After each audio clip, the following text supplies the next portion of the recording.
Pak Saiful, Assalamualaikum warahmatullahi wabarakatuh. Kami dari Komida Media. Pak Saiful selaku Dewan Pengawas Syariah KSP Mitra Duafa boleh menyampaikan beberapa hal. Di antaranya terkait wawasan pemahaman tentang ekonomi syariah di masyarakat Aceh terutama.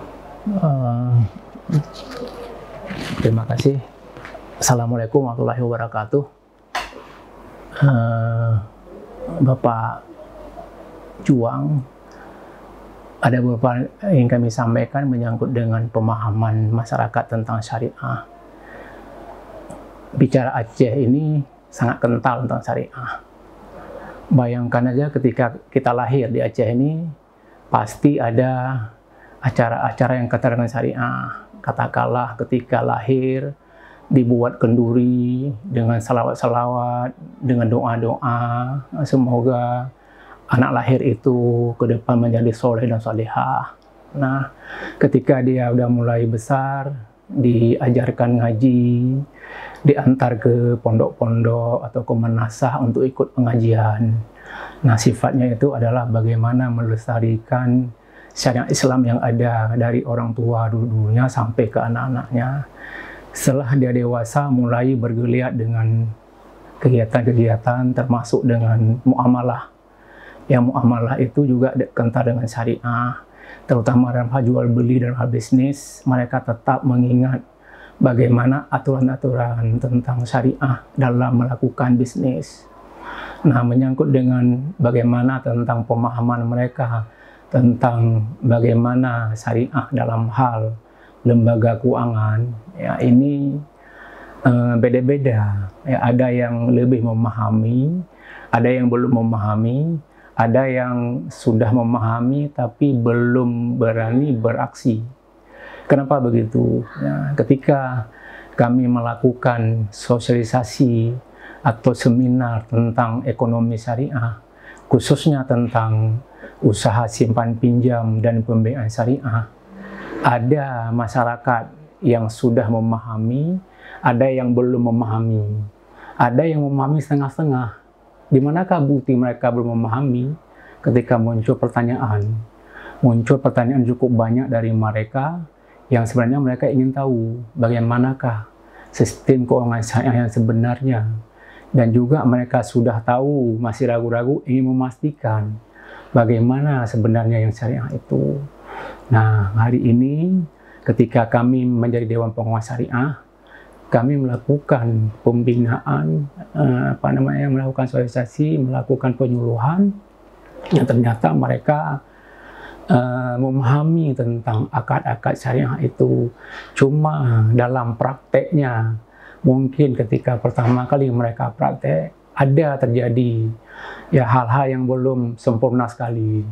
Ya maklum aja lah, ketika terlalu lama mereka terkekang dengan prinsip konvensional, prinsip riba, mereka susah untuk melakukan syariah sebenarnya.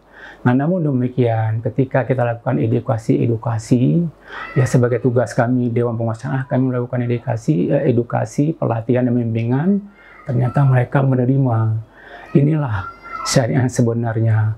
Namun demikian, masih ada juga sebagian para pelaku usaha di bidang koperasi, termasuk juga pengurus, pengawas, anggota, malah masih mengatakan bahwa loh kok hampir sama, ya artinya katakanlah jual beli. Contoh begini, kita pinjam uang 10 juta misalnya dengan bunga 20%. Berarti kita harus mengembalikan 12 juta. Ya. 10 juta bunga 20%, maka kita mengembalikan 12 juta. Nah, itu kan riba. Nah, ketika kita buat akad murabahah atau jual beli, nah katakanlah lembaga keuangan syariah termasuk koperasi membeli barang itu dengan harga 10 juta, dan ngambil margin keuntungan 20%, berarti koperasi jual kepada anggota juga 12 juta. Nah, 12 juta inilah yang ada sebagian masyarakat mengatakan sama. Sebenarnya enggak. Sama-sama kembalikan 12 juta, yang satu riba, yang satu pakai akad murabah jual beli sesuai syariah, itu halal. Nah, ini mungkin pemahaman masyarakat. Setelah kita bilang sama-sama, yang samanya kita kembalikan 12 juta. Tetapi yang satu akibat bunga, kita pinjam uang 10 juta dengan bunga 20%, dikembalikan 12 juta, itu riba.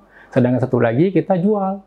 Kita beli 10 juta, kita jual, ambil margin keuntungan 20%, kita jual dengan harga 12 juta, dan anggota menyicil 12 juta itu kan bukan lagi riba, karena akadnya akad murabahah sesuai dengan fatwa di SN MUI. Nah, ini yang kami lakukan sekarang, penyuluhan kepada masyarakat, sehingga hari ini sudah banyak koperasi-koperasi yang melakukan konversi kepada syariah. Nah, namun demikian, karena kebanyakan dari koperasi ini ingin konversi ke syariah, yang pertama kali karena adanya Kanun Aceh. Kanun Aceh nomor 11 tahun 2014 tentang lembaga keuangan syariah. Yang salah satu isinya itu adalah ada orang atau umat muslim, umat Islam harus melakukan transaksi keuangan secara syariah, termasuk dengan perbankan maupun lembaga keuangan non perbankan.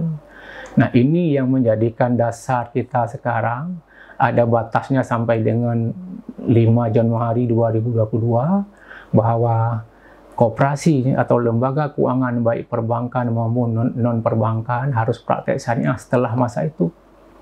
Nah, kalau kita lihat di koperasi, jauh-jauh sebelum ada kanun itu, ada koperasi aja sudah syariah. Itu karena ada peraturan Menteri Koperasi di tahun 2024 tentang koperasi jasa keuangan syariah. Nah, di situ sudah boleh koperasi melakukan praktek syariah. Nah, ditambah lagi dengan peraturan Menteri Koperasi nomor 11 tahun 2017 tentang pelaksanaan kegiatan simpan pinjam dan pembiayaan syariah oleh koperasi. Itu juga diatur tentang bagaimana koperasi melakukan praktek-praktek syariah. Jadi, kalau untuk koperasi ya, karena saya juga Dewan Pengawas Syariah dalam koperasi syariah, kalau untuk koperasi di masyarakat Aceh, sudah siap mereka melakukan perubahan ke syariah. Cuma kendalanya, penyebaran Dewan Pengawas Syariah tidak merata di Aceh. Katakanlah di Banda Aceh sudah melebihi, sudah ada 40-an orang, di kabupaten lain tidak banyak. Sementara koperasi banyak. Katakanlah kemarin saya ke Sabang memberikan pelatihan tentang syariah. Di sana itu hanya satu DPS. Dan satu DPS itu mengawasi koperasi banyak, kan nggak mungkin. Ini mungkin kita ke depan harus melahirkan banyak DPS untuk daerah-daerah yang kurang DPS itu. Nah, itu menyangkut dengan koperasi. Nah, tadi kita lihat bahwa bagaimanakah masyarakat Aceh dengan syariat, ya. Nah, kalau kita lihat di koperasi, mereka itu nggak ada muncul keraguan, karena begitu kita bawakan akad-akad syariah menurut fatwa Majelis DSN atau Dewan Syariah Nasional Majelis Ulama Indonesia, mereka tidak ada yang menantang. Semua mereka siap mendukung itu. Nah, mereka belum memahami bagaimanakah ketika nanti kita robah ke syariah. Sementara DPS kami nggak tahu di mana gitu. Kami sampaikanlah ke mereka, ada di Banda Aceh ada sekian orang DPS, ada sekian orang DPS, di Aceh Besar sekian DPS, Aceh Selatan sekian DPS, dan seluruh Aceh kami sampaikan sekian DPS. Inilah orang-orang inilah yang akan mengawasi bagaimana praktek-praktek syariah di koperasi tersebut. Nah, menyangkut dengan yang lain, mereka nggak memahami kemarin perbedaan antara koperasi konvensional dengan koperasi syariah. Nah, kenapa ini saya fokus ngomong tentang koperasi? Karena kami DPS koperasi syariah. Nah, kenapa kemarin mereka tidak memahami? Karena selama ini kami sampaikan tadi mereka bergelut dengan konvensional terus. Artinya, pinjam uang sekian, bunga sekian, kembalikan sekian. Nah, ini praktek sekarang ini. Nah, kami sampaikan bedanya di mana? Kalau beda dengan syariah, kan beda di akadnya. Nah, kalau di konvensional, akadnya itu hanya pinjam uang.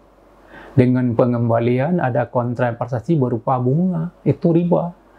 Nah, ketika akad syariah, itu pembiayaan bersifatnya ada yang jual beli dalam bentuk murabahah, ya, jual beli banyak murabahah, ada akad salam, ada akad istisna. Nah, ada akad bagi hasil, ada akad investasi modal kerja dalam bentuk mudharabah. Nah, ada akad-akad pembiayaan nanti sewa menyewa, itu akadnya ijarah. Nah, ijarah pun ada ijarah Muntahiyah Bitamlik IMBT, itu sewa beli namanya. Ada akad ijarah multijasa atau pembiayaan multijasa dan akad-akad lain. Disitulah orang pengurus koperasi, pengawas koperasi, anggota koperasi memahami. Berarti begitu sistem pembiayaan di koperasi syariah. Tidak harus pinjam sekian, bunga sekian. Nah, kenapa begitu? Waktu pertama kali kami menyampaikan tentang syariah, yang terbenak di mereka itu adalah kalau syariah berarti pinjam uang, bayar segitu, pinjam segitu, bayar segitu. Nah, kalau kita bicara koperasi atau lembaga keuangan syariah, kalau memang pinjam segitu kembalikan begitu, dari mana kita sewa kantor? Dari mana uang gaji karyawan? Dari mana uang untuk beli materai? Dari mana uang untuk beli kertas? Nah, di akhirnya juga kalau koperasi harus ada SHU. Dari mana SHU-nya? Kalau hanya pinjam segitu, kembalikan segitu. Nah, barangkali kita lihat sekarang sebelum kita masuk memberikan sosialisasi, banyak praktek-praktek itu di koperasi. Mereka tuh syariah itulah prakteknya, pinjam 5 juta, kembalikan 5 juta. Kalau lebih, riba lagi. Nah, mereka belum memahami. Ternyata ada akad-akad lain di syariah itu yang membuat adanya pendapatan kepada koperasi. Ketika di akhir tahun dikurangi dengan biaya-biaya, adalah sisa hasil usaha koperasi yang sebagian dikembalikan lagi kepada anggota. Nah, ini dahulunya pemahaman mereka akad syariah itu hanya akad Qardul Hasan atau Al-Qard yang sifatnya pinjaman kebajikan. Nah, sudah praktek mereka. Begitu kita masuk ternyata loh, anggota di akhir tahun minta SHU. Akadnya akad pinjaman kebajikan tanpa bayar lebih. Akhirnya koperasi nggak bisa memberikan pendapatan. Anggota marah-marah. Nah, ketika kita memberikan pengetahuan asosiasi tentang akad-akad namanya akad murabahah, akad mudharabah, akad ijarah atau akad lainnya, ternyata bisa kok koperasi buat bisnis dengan melalui akad-akad syariah yang menghasilkan pendapatan yang sifatnya halal, bukan lagi pinjam uang segini, bunga segini yang sifatnya riba. Nah, ini setelah kita masuk mereka sekarang, mereka sudah bisa membedakan mana tadi yang sifatnya mal dan mana sifatnya tamwil itu. Karena gini, kalau beda pertama itu menyangkut dengan akad, yang kedua ketika koperasi itu syariah, itu ada dua situ. Ada baitul mal, ada baitul tamwil. Baitul mal itu pinjaman kebajikan, boleh menghimpun zakat, infak, sedekah, boleh wakaf. Nah, satu lagi baitul tamwil itu sifatnya bisnis. Nah, dengan akad-akad tadi, akad investasi, modal kerja, akad jual beli, akad sewa menyewa, dan akad-akad lainnya. Barangkali ini menyangkut dengan bagaimanakah masyarakat Aceh dengan muamalah syariahnya yang sudah kita berikan pemahaman sekarang, khususnya karena saya DPS tentang koperasi syariah memberikan pemahaman kepada pengurus dan pengawas dan anggota koperasi, pembiayaan, simpan pinjam dan pembiayaan syariah.